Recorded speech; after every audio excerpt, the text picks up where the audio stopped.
चिन्तासन्तानहन्तारो यत्पादाम्बुजरेणवः स्वीयानां सान्निजाचार्यान् प्रणमामि मुहुर्मुहुः। यदनुग्रहतो जन्तुः सर्वदुःखातिको भवेत् तमहं सर्वदा वन्दे श्रीमद्वल्लभनन्दनम्। अज्ञानतिमिरान्धस्य ज्ञानाञ्जनशलाकया चक्षुरुन्मीलितं येन तस्मै श्रीगुरवे नमः। तमामि हृदये शेषे लीलाक्षीराब्धिशायिनम् लक्ष्मीसहस्रलीलाभिः सेव्यमानं कलानिधिम्। चतुर्भिश्च चतुर्भिश्च चतुर्भिश्च त्रिभिस्तथा षड्भिर्विराजते योऽसौ पञ्चधा हृदये मम।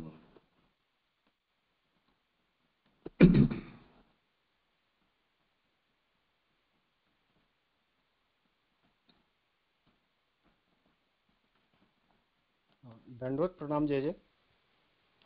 हाँ, आवाज आ रही है जी? बहुत धीरे आ रही।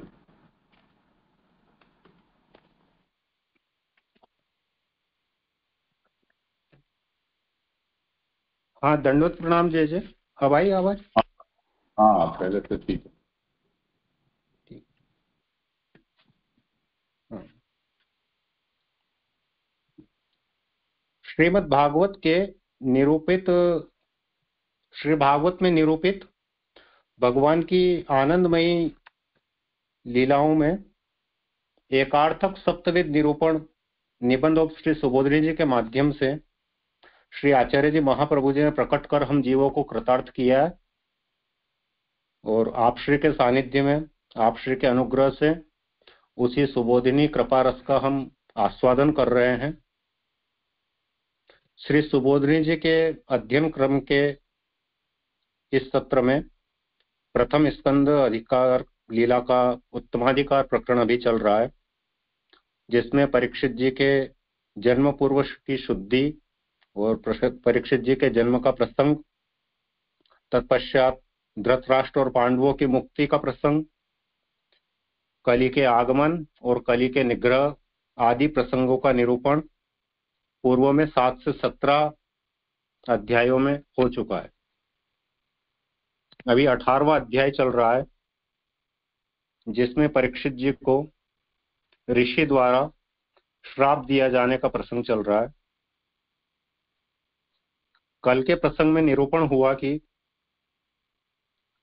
ऋषि बालक श्रृंगी द्वारा परीक्षित जी को श्राप देने के उपरांत वो आश्रम में आकर रुदन करने लगे, जिससे सुनकर मुनि शमीक ने समाधि अवस्था से अपने नेत्रों को खोलकर रुदन का जब कारण पूछा और संक्षिप्त में जब पूरी घटना को सुना,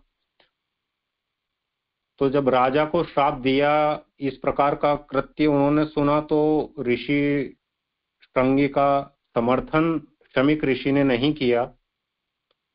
इस प्रकार का कठोर श्राप देने को उन्होंने अनुचित और पाप कृत्य मानकर बालक श्रृंगी के मन में किसी प्रकार का पश्चाताप उत्पन्न हो, इस प्रकार के वचन शमीक ऋषि कहने लगे। और राजा को श्राप देना पांचों पुरुषार्थ का विरोधी कृत्य है। तो पांचों पुरुषार्थ का किस प्रकार विरोध हुआ, ऐसा एक के बाद एक कल के प्रसंग में आया। 40वें 41वें श्लोक में परीक्षित राजा होने के कारण भगवान के तुल्य उनका स्वरूप है, और अतिथि के रूप में जब वो आश्रम पधारे थे तो उन्हें अतिथि के जैसा उचित सम्मान नहीं मिला, और छोटे कृत्य का भी बड़ा कठोर दंड उन्हें दिया है। ये सभी धर्म का विरोध बताते हैं। ऐसा निरूपण 40वें 41वें श्लोक में हुआ। 42वें 43वें श्लोक में श्राप के कारण राजा के न रहने के बाद लोक प्रजा में जिस प्रकार व्याप्त होने वाली अराजकता, चोरी, लूट आदि के कारण अर्थ पुरुषार्थ का विरोध सिद्ध हुआ। और 44वें श्लोक में अर्थ और काम में मन आसक्त रखने के कारण, अधर्म के कारण वर्ण संकर संतानें उत्पन्न होगी और निर्लज्जता पूर्वक उपभोग करने से दुस्संग के कारण वंश परंपरा आदि नष्ट हो जाएगी और पशुतुल्य बंदर या कुत्ते के समान दृष्टांत देकर जैसे उनमें वंश परंपरा नहीं होती है, वैसे ही मनुष्यों में भी इस प्रकार परंपराएं नष्ट हो जाएगी, कुलीनता नष्ट हो जाएगी और मलिन संतानें उत्पन्न हो जाएगी, जो कि काम पुरुषार्थ का विरोध स्वरूप यहाँ बताया है। तो इस प्रकार राजा के न रहने पर लोक परंपरा में या लोक सामान्य में व्याप्त होने वाले परंपरागत दोषों का निरूपण कल के प्रसंग में आया था। अब आज का प्रसंग मैं प्रारंभ करता हूं। श्लोक क्रमांक 45, पृष्ठ क्रमांक 331। उत्थानिका है, इस प्रकार परंपरा से दोषों को कहकर अब साक्षात दोषों को कहते हैं। पूर्व में जो अभी अपन ने देखा, जो दोष उत्पन्न हुए हैं ये लोक व्याप्त दोष हैं, इसलिए इन्हें परंपरागत दोष कह रहे हैं। अब जो साक्षात दोष उत्पन्न हो रहे हैं या जिन्हें सीधा सीधा जिनका संबंध ऋषि कुमार से है, उस प्रकार के प्रत्यक्ष दोषों का निरूपण इस 45वें श्लोक में किया जा रहा है। धर्मपालो नरपति स तु सम्राट बृहच्छवा साक्षान महाभागवतो राजर्षि हयमेधयाट श्रुत श्रमयुतो दीनो नेवास्मच्छापम अर्हति। श्लोकार्थ है, सम्राट परीक्षित विख्यात यश वाले, धर्म का पालन करने वाले, भगवान के महान भक्त, राजर्षि और अश्वमेघ यज्ञ करने वाले थे। भूख व प्यास से व्याकुल हुए और थके हुए व दीन स्थिति में पड़े हुए वे राजा हमसे शाप पाने योग्य किसी भी प्रकार नहीं थे। श्री सुबोधिनी जी, राजा परीक्षित धर्म का पालन करने वाले हैं। उनका एक एक गुण भी हमारे द्वारा संपूर्णतया पूरी निष्ठा के साथ पूजा करने योग्य है। इनमें तो सभी गुण हैं, धर्म मार्ग से ये पूज्य है। तो शमीक ऋषि बता रहे हैं श्रृंगी ऋषि को कि राजा परीक्षित जो हैं वो धर्म युक्त हैं, धर्म मार्ग से पूज्य हैं, क्योंकि उनमें सभी प्रकार से वो धर्म का पालन करते हैं और उनका प्रत्येक गुण जो है वो पूजनीय है और प्रत्येक गुण पूजनीय है, धर्म परंपरा से भी वो पूजनीय है। किस प्रकार किन उनके गुण हैं उसे कहते हैं कि वे धर्म का पालन करने वाले हैं, साथ में नीति मार्ग से भी पूजनीय है क्योंकि नरपति हैं। तो राजा हैं और उस प्रकार के नरपति हैं कि राज्य की सभी शासन जो है वो धर्म रीति से नीति मार्ग का पालन करते हुए वो कर रहे हैं। काम के द्वारा भी वो पूजनीय हैं क्योंकि सम्राट है, साम्राज्य के वैभव से सबकी इच्छाओं का दान देकर पूरा करते हैं, ये प्रसिद्ध है। स्वयं सम्राट है राजा और लोक स्वामी भूस्वामी होने के कारण जितनी भी लक्ष्मी है राज्य की, उस लक्ष्मी का, उस वैभव का वो अपने प्रजाजनों की जो भी इच्छाएं हैं उसको पूरा करने में उपभोग करते हैं, उस प्रकार का वो दान करते हैं। तो कामनाओं की पूर्ति प्रजा की इस प्रकार के दान के कारण, इस प्रकार की उनकी दयालुता के कारण होती रहती है, इसलिए वो काम के द्वारा भी पूज्य कहे गए हैं और इसीलिए वो पूजा योग्य है। उसे कहते हैं कि ये वृहच्छवा है। वृहच्छवा अर्थात जिनकी कीर्ति को बहुतों ने सुना है। तो राजा की कीर्ति चारों ओर फैली हुई थी और प्रजा में सभी राजा का सम्मान करते थे। ऐसा पूर्व में भी आ गया है, दिग्विजय प्रसंग में ये सब राजा के गुणों का वर्णन हुआ है कि राजा जहां जहां भी दिग्विजय में गए थे और उन्होंने जो भी संपत्ति प्राप्त की थी उसे वहीं प्रजा को बांट दिया था। तो ये उनका जो है नीति मार्ग से पूजनीय और काम द्वारा पूजनीय होना भी बता रहे हैं। और उसके साथ राजा जहां जहां गए थे भगवान कृष्ण ने उनकी किस प्रकार रक्षा की थी और भगवान की कितनी कृपा पांडवों पर और राजा पर थी, इस सभी प्रसंग का उल्लेख पूर्व में भी आया है। तो वो सुकीर्ति युक्त राजा हैं, उनकी कीर्ति चारों ओर फैली हुई है।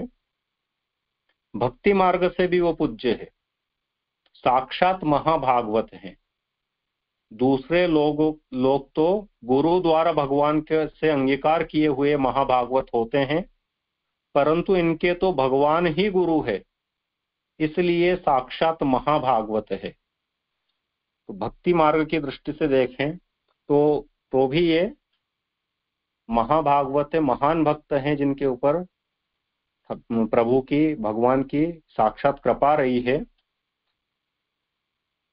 क्योंकि सामान्य रूप से गुरु के द्वारा जो है भक्ति सिद्ध होती है और भगवान जीव को अंगीकार करते हैं, ये गुरु की कृपा से संभव होता है। लेकिन परीक्षित जी के इस प्रसंग में परीक्षित जी के गुरु स्वयं भगवान ही हैं, क्योंकि गर्भ के समय से ही परीक्षित जी को भगवान ने जब रक्षा की थी तो उन्हें उनके स्वरूप का साक्षात दर्शन हुआ था। और वो स्वरूप का जो साक्षात दर्शन हुआ था वो जन्म उपरांत भी भगवान का वो स्वरूप उनकी बुद्धि में, स्मृति में बना रहा। इस प्रकार का वर्णन पूर्व में जब जन्म प्रसंग का अध्याय 12 में निरूपण हुआ था तो वहां आया था कि 10 महीने तक जब ये गर्भावस्था में रहे तो भगवान चारों ओर अंगुष्ठ स्वरूप में जो है उनकी रक्षा करते रहे। और वो जो स्वरूप था उसका भी वर्णन 12वें अध्याय में हुआ था। और जन्म पश्चात भी उनकी बुद्धि में सामान्य रूप से जो है जीव की बुद्धि में समाप्ति हो जाती है गर्भकालीन स्मृति की, लेकिन इनकी बुद्धि में भगवान का वो स्वरूप बना हुआ है। तो यही भगवान का गुरुत्व है कि अब उनके समस्त कार्यों के प्रेरणा भगवान स्वयं कर रहे हैं, मार्गदर्शन भगवान स्वयं कर रहे हैं। तो इसलिए महाभागवत वो साक्षात हैं। वैदिक आचरण से भी ये सम्मान के योग्य हैं, क्योंकि ये वेद के अर्थ का पालन करने वाले तथा मंत्र का प्रत्यक्ष दर्शन करने वाले हैं। वेदार्थ की रहस्यात्मक विचार सरणी की अनुभूति करने वाले हैं, अतः राजर्षि हैं। तो राजा जो हैं ये वेद मार्ग की दृष्टि से, वैदिक आचरण की दृष्टि से भी सम्मान के योग्य है, क्योंकि वेदों में जो अर्थ निरूपित है, वेदों में जो नीति निरूपित है उसका ये पालन करते हैं वेद धर्म का। और मंत्रों के मूल अर्थ को जानने वाले, अनुभव करने वाले हैं, यानी कि मंत्र दृष्टा ऋषि हैं।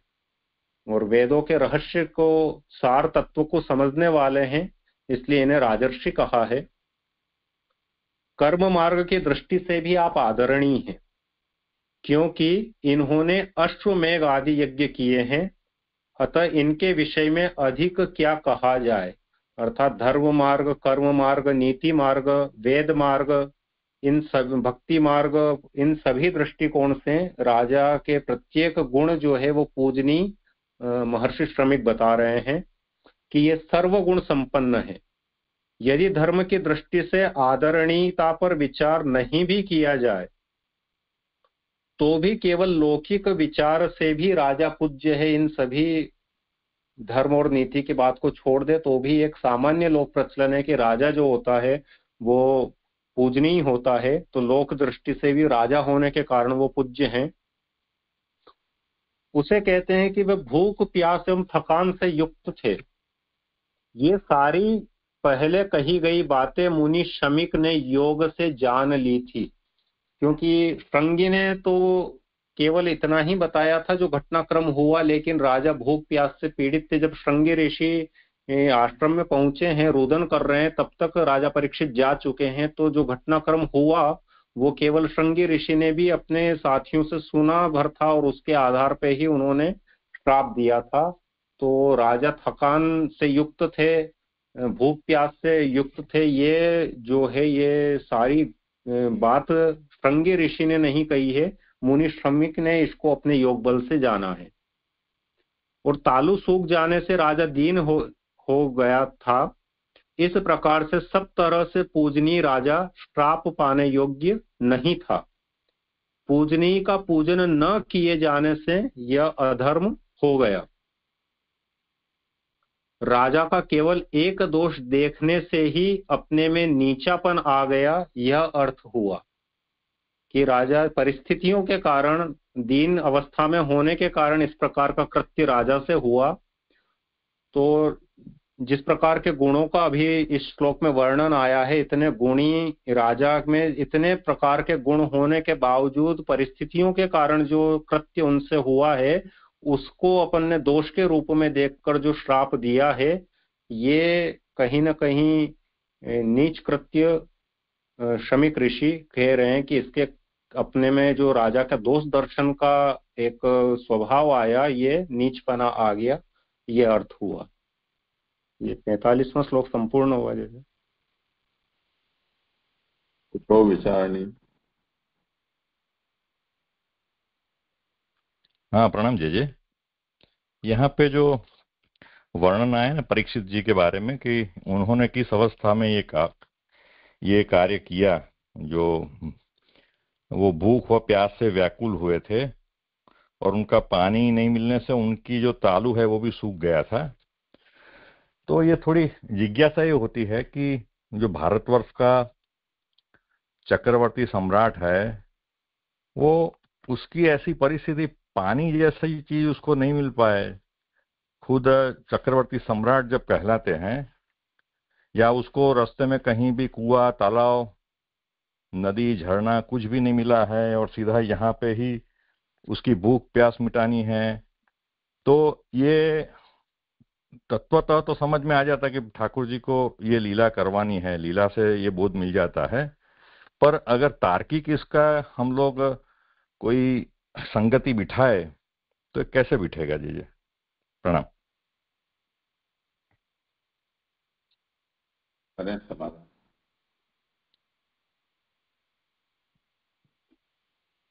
इसका तार्किक संगति तो मैं अपनी बुद्धि से तो केवल इतना समझ पा रहा हूं, जैसा जहां प्रकरणार्थ अध्यायार्थ आया है, वहां महाप्रभु जी ने निरूपण किया है कलयुग का जो धर्म है वो तामस धर्म था। और कलयुग को राजा ने जब आश्रय दिया या स्थान दिया, तो कहीं ना कहीं तामस को स्थान देने के कारण राजा में भी कुछ न कुछ स्तर तक तामस बुद्धि, तामस स्वभाव आया, जिसका प्रतिफल ये आना ही था कि वो राजा है, चक्रवर्ती है।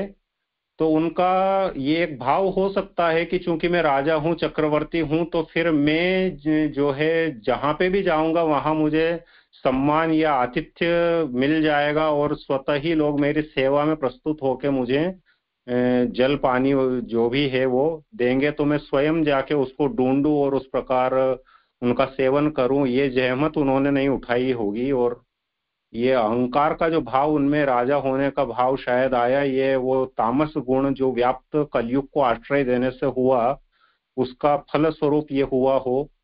मैं इतना समझ पा रहा हूँ। जे आगे समाधान करें। हाँ, देखें और किसी को कुछ कहना हो तो।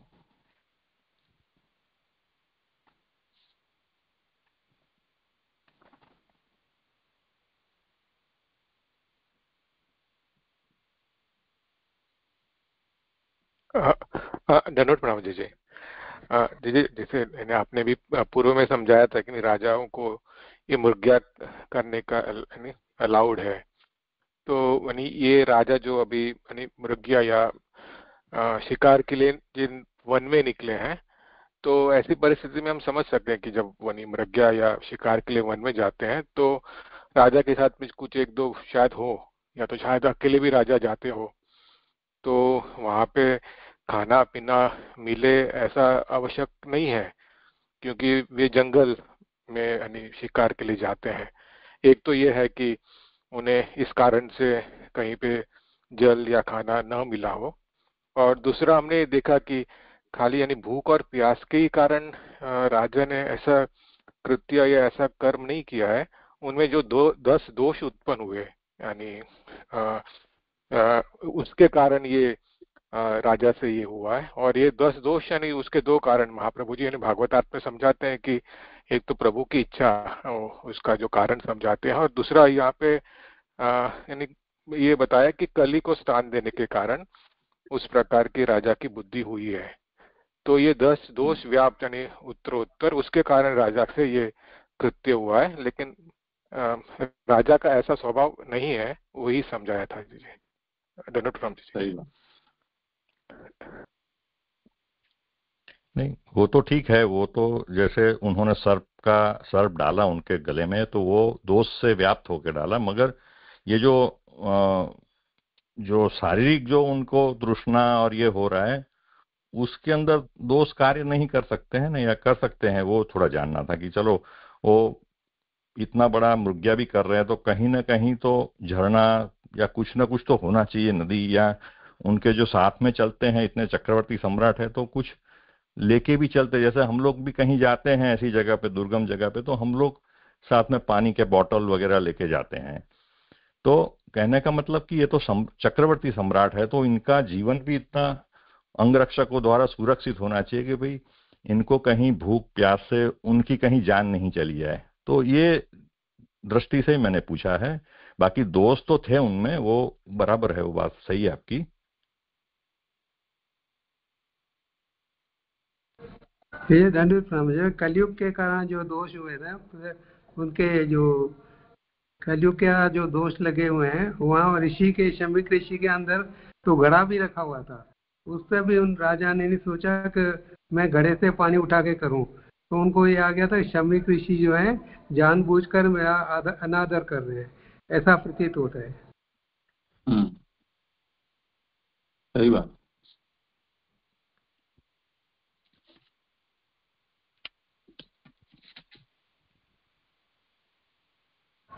और जैसे सोना भी जो दिया था ना, सोने का मुकुट पहना होता, वो भी आया हुआ है बात, तो उसकी वजह से उनके अंदर ऐसी बुद्धि हो गई थी उस समय। कली का प्रवेश। कहाँ कली के लिए जी।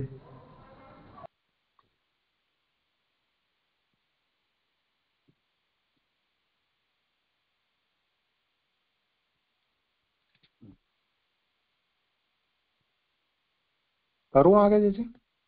हाँ करो।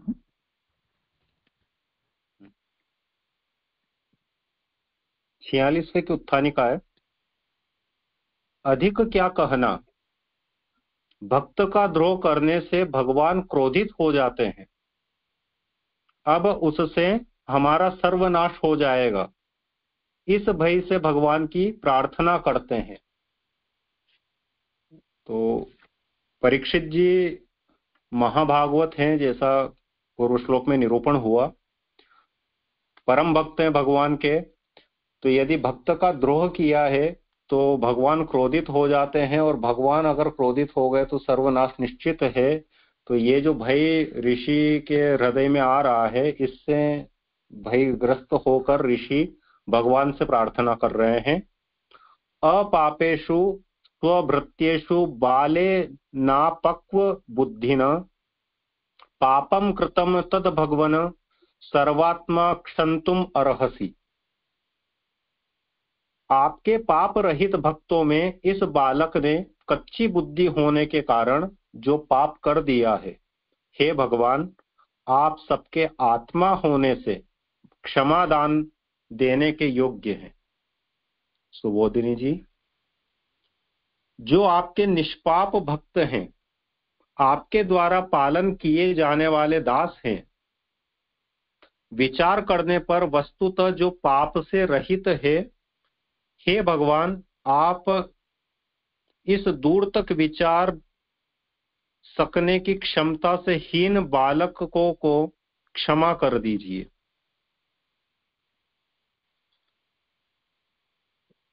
जो भगवान के निष्पाप भक्त हैं या जिनका पालन स्वयं भगवान कर रहे हैं, जो भगवान के दास हैं, जिन्होंने पूर्णतः भगवान को स्वयं को समर्पित कर दिया है, तो ऐसे जीवों का द्रोह करने से भगवान क्रोधित ही होते हैं।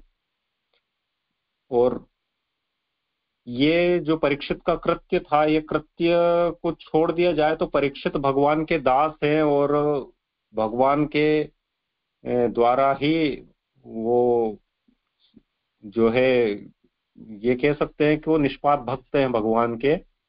तो ये जो आकलन है, ये बालक ये नहीं कर पाया। ये अपने श्रृंगी ऋषि के लिए शमीक ऋषि कह रहे हैं कि ये बालक है और इसमें इस प्रकार की बुद्धि नहीं है कि ये दूर तक इस प्रकार का विचार कर सके कि ये यदि श्राप देंगे तो उसका प्रतिफल जो है वो कितना बुरा हो सकता है। इस प्रकार का दूर तक विचार करने की क्षमता इस बालक में नहीं है और भावावेश में आके उसने ये कर दिया है।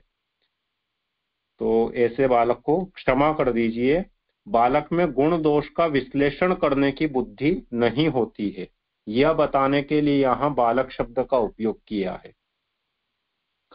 इससे श्राप देने रूप पाप बना है, क्योंकि इनमें एक क्षमता नहीं थी कि ये गुण और दोषों का आकलन कर सके, परिस्थितियों के अनुसार ये निर्णय ले सके कि राजा का कृत्य था ये कितना घोर अपराध था या जो है निम्न स्तर का अपराध था। इस तरह का आकलन वो नहीं कर पाए और उन्होंने श्राप दे दिया। तो ये जो विश्लेषण की क्षमता उनमें नहीं है, उसके कारण ये श्राप देने रूपी पाप बना है।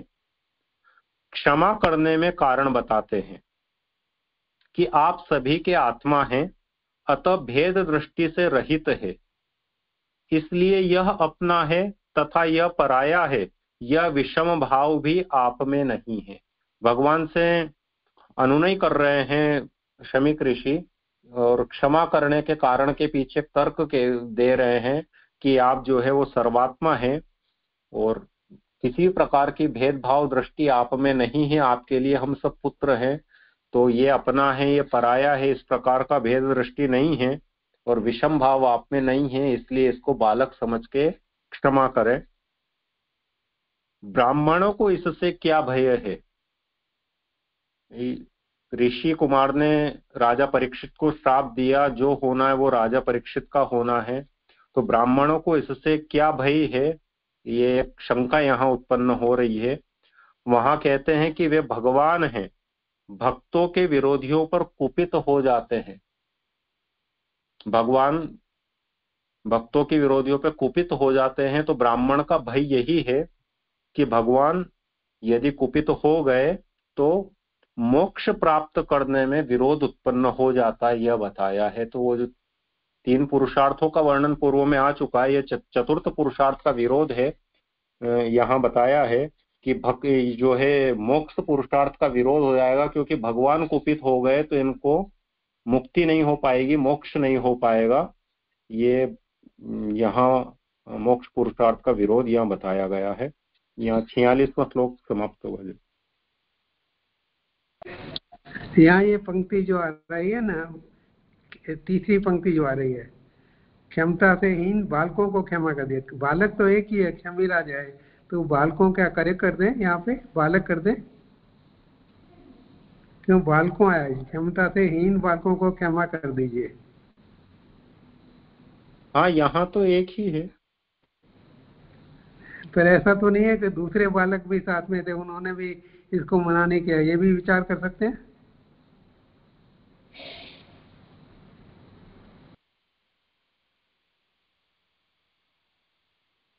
ये जो वचन दिया है ना यहाँ भागवत का, नवई शिशु नाम गुणदोषयो पदम,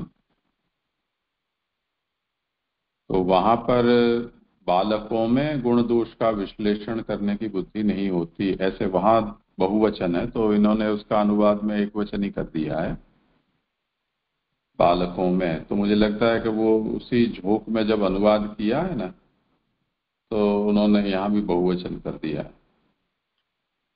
हाँ जय जय, दंडित प्रणाम जय जय।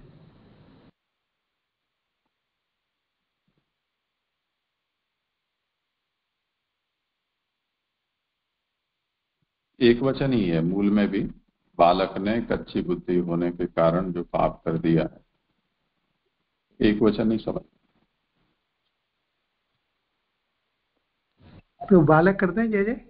हाँ हाँ हाँ जय जय।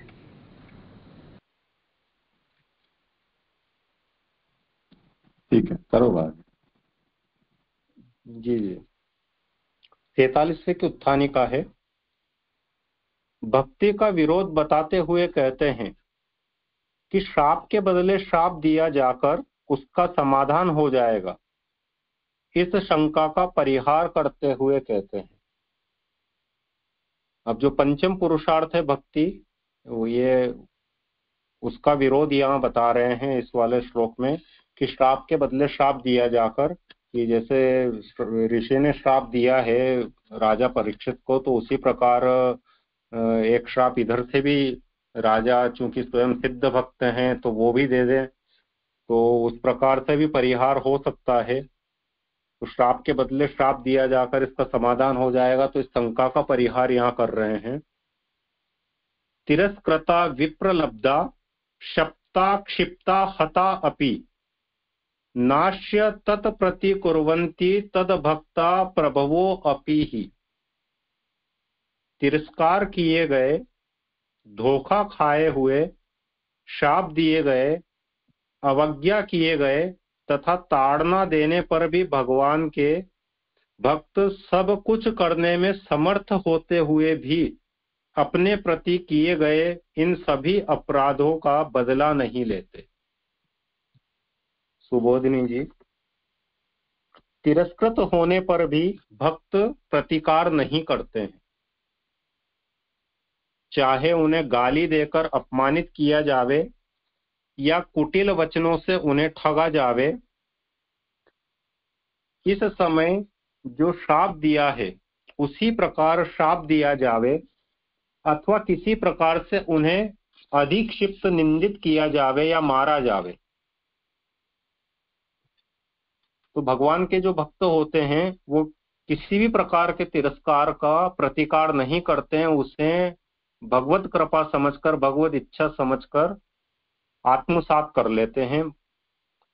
चाहे उन्हें गाली देकर अपमान किया जाए या उन्हें कठोर वचन, कुटिल वचन बोले जाए या किसी प्रकार से साम दाम दंडभेद से उन्हें छल लिया जाए, या जैसे अभी प्रसंग में श्राप दिया गया है इस प्रकार से श्राप दे दिया जाए या निंदा की जाए या उन्हें देह दंड दिया जाए, किसी भी प्रकार से उन्हें तिरस्कार करने पर भी वो उसका प्रतिकार नहीं करते हैं। ये भगवान के भक्त की यहाँ पहचान बता रहे हैं। तो वे भगवान के दास गुण, क्रिया, अहंकार तथा देह के नाश का भी निवारण अथवा प्रतिकार नहीं करते। चाहे उनके गुण को या चाहे क्रिया को, अहंकार को या देह को किसी को भी ठेस पहुंचे या उसका नाश कर दिया जाए तो वो उसका प्रतिकार नहीं करते हैं। किसी के भी प्रति जैसे को तैसा करने की भावना तो उनमें बहुत दूर रहती है। उसमें कारण कहते हैं कि वो भगवान के भक्त होते हैं। भगवान के भक्त होने के कारण प्रत्येक कार्य में वो भगवत इच्छा ही मानते हैं। इस कारण वो किसी भी जैसे को तैसा करने वाली भावना नहीं रखते हैं और किसी भी इस प्रकार के अपमान का या तिरस्कार की प्रति वो अपना कोई भी प्रतिकार नहीं करते हैं। अतः प्रतिकार में समर्थ होते हुए भी वैसा नहीं करते हैं। ही अव्यय का प्रयोग अर्थ के उचित होने के प्रतिपादन करता है। शक्ति में क्षमा से युक्त होना उचित कहा है कि भक्त जितने हैं वो समर्थ हैं। जैसे यहाँ राजा परीक्षित भी सिद्ध भक्त हैं, उनका प्रसंग चल रहा है, और वैसे भी भक्त जो हैं वो समर्थ होते हैं। भक्ति तप से, भक्ति बल से वो कुछ भी कर सकते हैं, किंतु वो प्रतिकार नहीं करते हैं। इस कारण शक्ति युक्त होते हुए, समर्थवान होते हुए भी क्षमा उनका आभूषण होता है। ये यहाँ निरूपित हुआ है। ये 47वां संपूर्ण हुआ है। हाँ हाँ, करो आगे वर्णनात्मक। जी, 48वें का उत्थानिका है। इस प्रकार पिता का पश्चाताप निरूपण करते हुए और राजा परीक्षित का निर्दोषपना बताते हुए एक दोषी द्वारा दूसरे दोषी का अनुमोदन करना ठीक ही है, ऐसी शंका का परिहार करते हुए श्री सूत जी ऋषि शमीक की स्तुति करते हैं।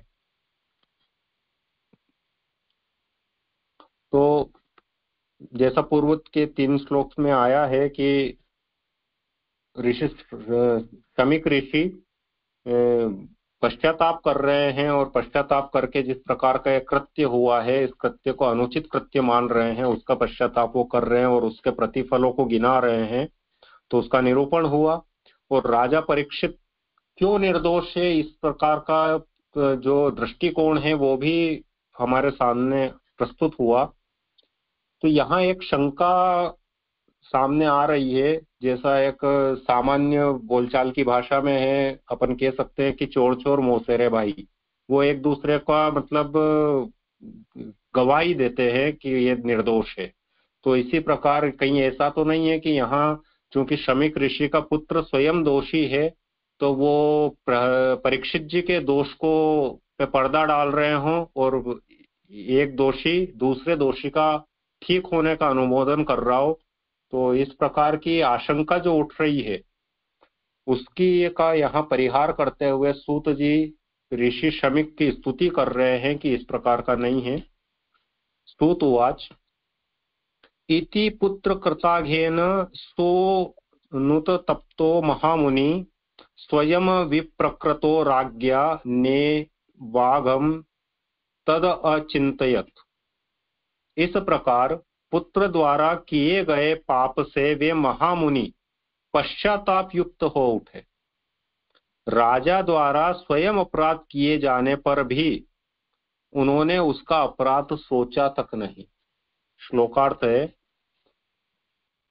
इस प्रकार पाप तो किया पुत्र ने और अनुताप हुआ पिता को। जो पुत्र के द्वारा कृत्य किया गया है उसका पश्चाताप जो है वो पिता को हो रहा है। अन्य के द्वारा किए हुए पाप से भी वे मुनि इतना अधिक पश्चाताप करने लगे। वहां कारण बताते हैं कि वे महामुनि थे। महामुनि होने के कारण वो किसी दूसरे ने अगर कोई अनुचित कार्य किया है, जैसे यहाँ उनके पुत्र ने किया है, तो वो किसी दूसरे द्वारा किए गए अनुचित कार्य का भी पश्चाताप स्वयं कर रहे हैं, क्योंकि भगवान ने भी इस कृत्य को अनुचित माना है। इस प्रकार वे भगवान के हृदय की बात जान गए थे। यही उनका महामुनित्व था कि भगवान भी जो कृत्य हुआ है इसको अनुचित माने हैं।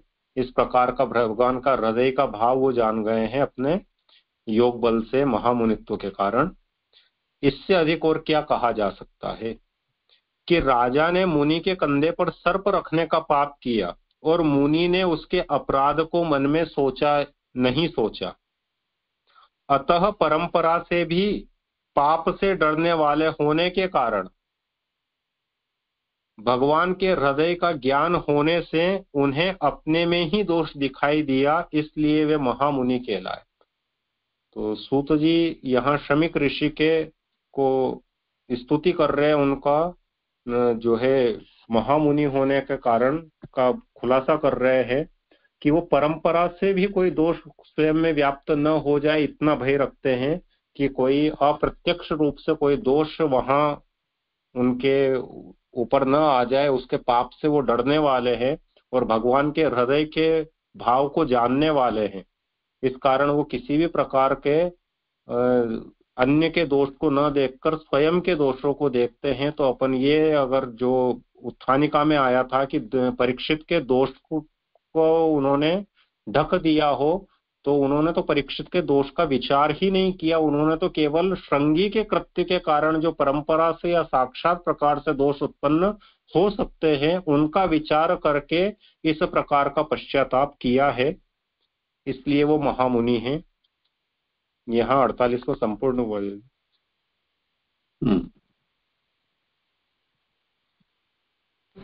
जे एक शंका हो रही है जे कि यहाँ पे जो उसका लड़का है जिसको ये शमिक ऋषि बता रहे हैं, तो उनको कुछ भी बोध नहीं हुआ, उसकी कुछ भी पंक्ति नहीं आ रहा है इसके अंदर। ये थोड़ा आप बताइए क्यों नहीं हुआ ऐसा। करें समाधान।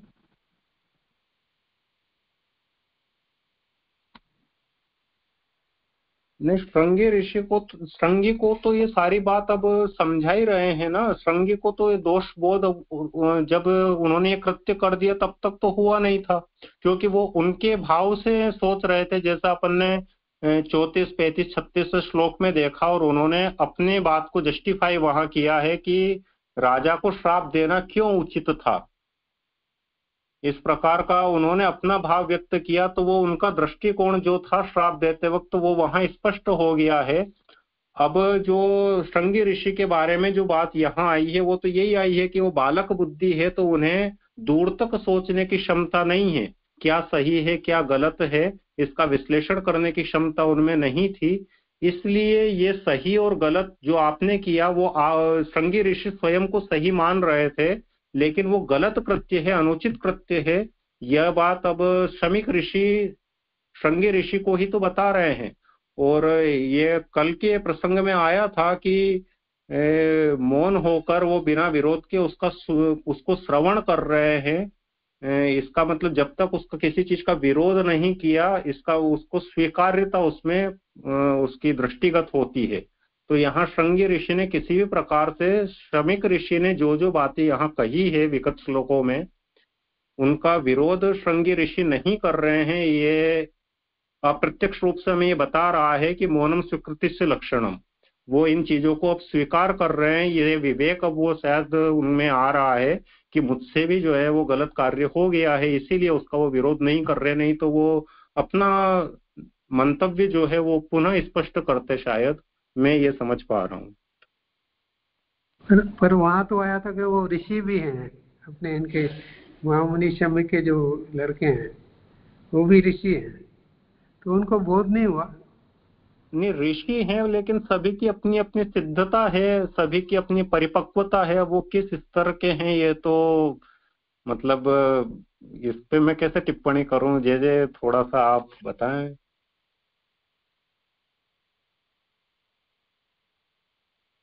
आपके प्रश्न का तात्पर्य क्या है कि शमीक के कहने से पहले उनको ये बात पता नहीं चली, शाप देने से पहले, ये आपका प्रश्न है?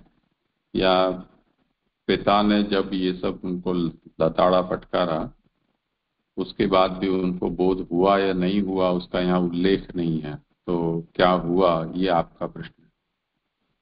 नहीं, मेरा जे वही है कि जो बाद में इतना समझाने के बाद में उनका क्यों परिवर्तन बताया कि नहीं बताया, यही सोच रहा था मैं जे।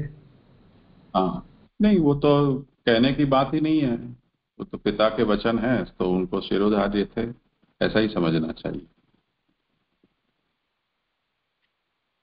हाँ जी। उन्होंने पिता के सामने कोई और तर्क नहीं दिया या पिता की बात का विरोध नहीं किया, इसका मतलब उसका स्वीकार किया। और कोई विषय? हाँ जी। ये धन्यवाद प्रणाम जी। यहाँ पे हमने जब कारिका में देखा था ना कि परीक्षित जी के देह का नाश कराने के लिए श्री हरि ने ही द्विज के मुंह से साप गिलवाया। और यहाँ पे ऐसा आया जो महामुनि की व्याख्या में कि इस प्रकार वे भगवान के हृदय की बात जान गए थे, क्योंकि भगवान ने इस कृत्य को अनुचित माना था। तो मतलब ये पूरी लीला जो है भागवत जी प्रकट होने की, वो ठाकुर जी ने मतलब श्राप दिलवाया, लेकिन ये जो उनके पुत्र की श्राप देने वाली कृति है उतने रेफरेंस में ही समझना, क्योंकि ये दोनों महाप्रभु जी के वचन है, उसमें थोड़ा ऐसा मुझे शंका हुई। करें समाधान।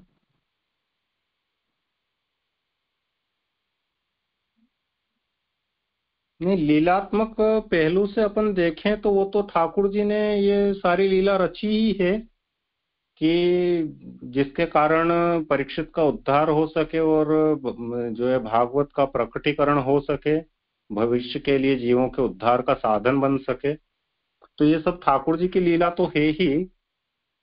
और यहाँ जो कृत्य को अनुचित माना, ये जो आ रहा है इस विषय में मैं जो समझ पा रहा हूँ वो ऐसा है कि कोई कार्य भौतिक रूप से जो हो रहा है वो लोक दृष्टि से तो अनुचित है ही, तो लोक दृष्टिकोण उसमें अनुचितता का है, लेकिन उस कार्य का होना जरूरी है लोक भविष्य के लोक के हित में। वो कार्य जब लोक हित में है तो कई बार अनुचित कार्य में भी भगवान की सहमति होती है। अगर अपन थोड़ा सा हट के लीला प्रसंग में जाए, यही तो जैसे अभिमन्यु वध वाले अगर अपन प्रसंग को देखें तो भगवान स्वयं अभिमन्यु को प्रेरित कर रहे हैं युद्ध के लिए, जबकि उन्हें ये पता है कि ये अनुचित प्रकार से अभिमन्यु का जो है वध होने वाला है, लेकिन तथापि भगवान उनको भेज रहे हैं युद्ध के लिए। एक दिन पहले का अगर ये प्रसंग आता है तो वो उन्हें आशीर्वाद देके भेजते ही है। तो अनुचित कार्य भी है, लेकिन जिस प्रकार से अभिमन्यु को यश कीर्ति फैलने वाली थी और जो प्रारब्ध था तो वो तो घटनाक्रम होना ही था, ताकि वो आगे का जो है सारा प्लेटफॉर्म जो है वो तैयार हो सके। तो लीलात्मक भेद से देखें तो भगवान की इच्छा है, और लौकिक भेद से देखें तो अनुचित कृत्य है। ये मैं समझ पा रहा हूँ। ऐसे थोड़ा समाधान थोड़ा है, लेकिन ऐसे ही समझना पड़ेगा। जैसे इसमें ऐसे ही समझे ना कि कुछ और सोच सकते। नहीं, ठीक है। हाँ जी जी, प्रणाम। जय जय दंडवत प्रणाम। जय जय, यहाँ पे अभी जो डिस्कशन हुआ उसमें मुझे ये समझने का था कि जैसा बताया कि सनक ऋषि महामुनि थे, क्योंकि भगवान ने भी इस कृत्य को अनुचित माना है और इस प्रकार वे भगवान के हृदय की बात जान गए थे। अभी यहाँ पे भगवान ने भी इस कृत्य को अनुचित माना है, वो कौन से आधार पे कुछ ऐसा हमको प्रतीत होता है कि अनुचित माना है, मतलब उसका आधार क्या है वो समझने का था। जय जय। ये महा उपसर्ग दिया है मुनि के आगे, महा विशेषण से उसको ऐसा अर्थ निकाला।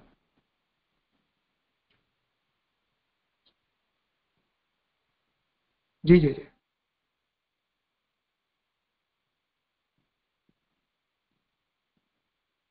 करो भले आप। जी जी। 49वें की उत्थानिका है।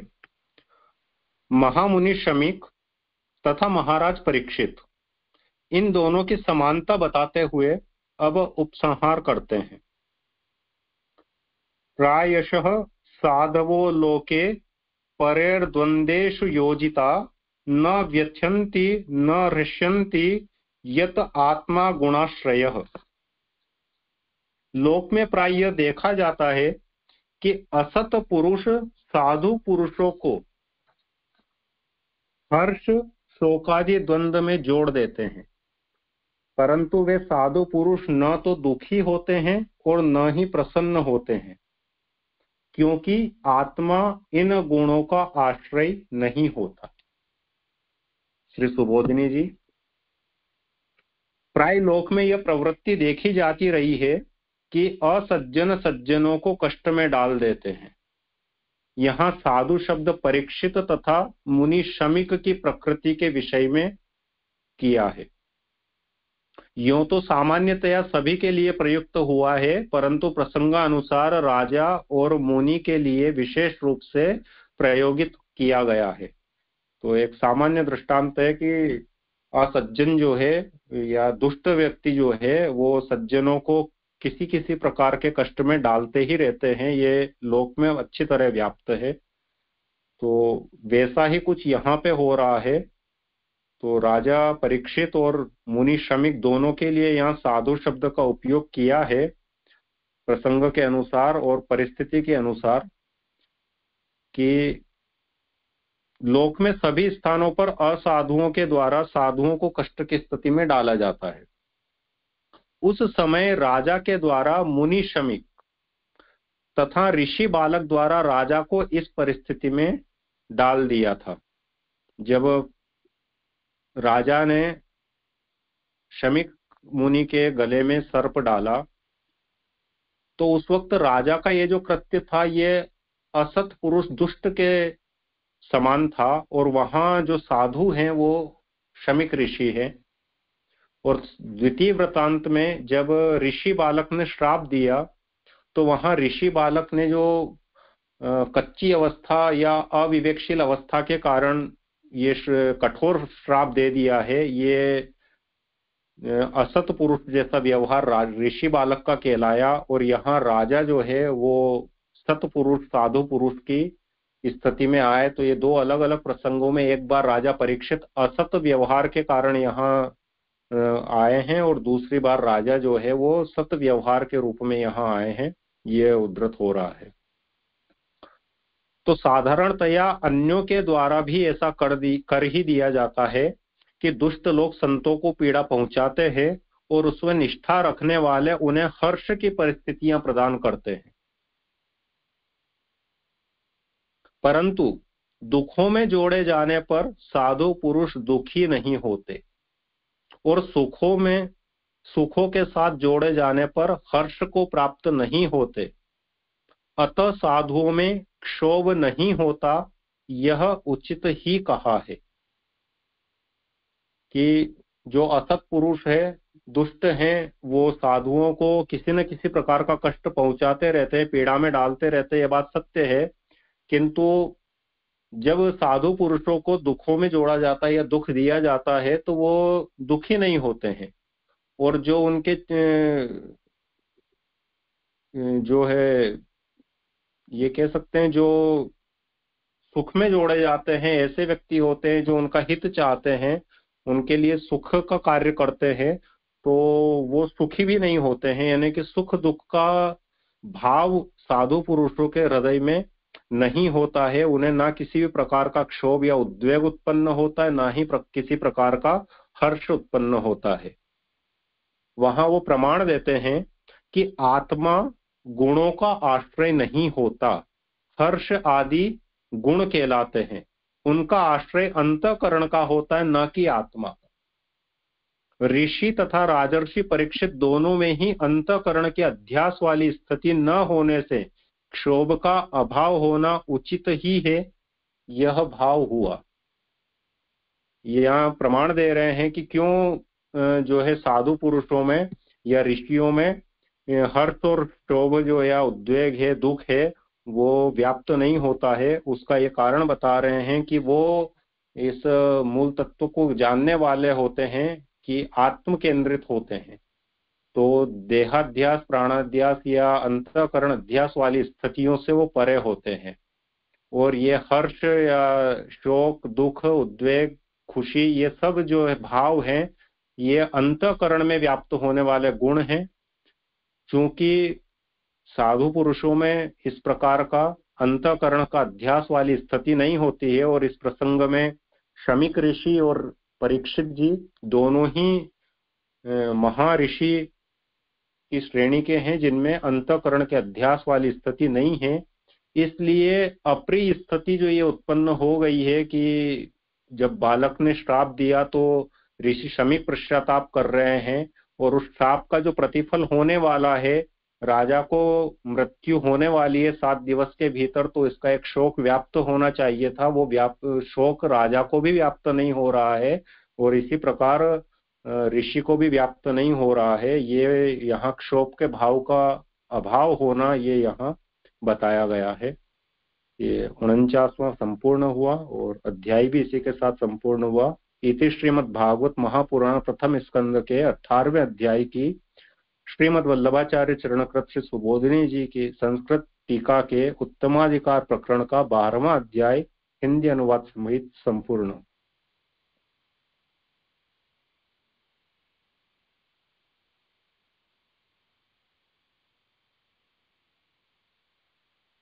जी धन्यवाद, प्रणाम जय जय। यहाँ पे ये जो लास्ट लाइन जो आई ना कि ऋषि और राजर्षि परीक्षित दोनों में ही अंतःकरण के अध्यास वाली स्थिति न होने से क्षोभ का अभाव होना उचित है। तो वैसे आज आगे तो जो परीक्षित राजा थे उन्होंने ये जो ऋषि का जो वो असत कार्य तो किया ही था, वो सर्प डाल के, तो उस वक्त जो उनकी जो अवस्था हुई, तो फिर ऐसे कैसे बोल सकते कि भी उनको अंतःकरण के अध्यास वाली स्थिति न थी। या तो फिर उसे कली का कार्य ऐसा समझना, वो स्पष्ट करना था जी। ये तो आगे विषय आएगा, उस पर स्पष्ट होगा। आगे के अध्याय का ये विषय है, वहाँ ये विषय जी स्पष्ट हो जी जाए। जी जी जी। ठीक है, यहाँ आज विराम रखते हैं।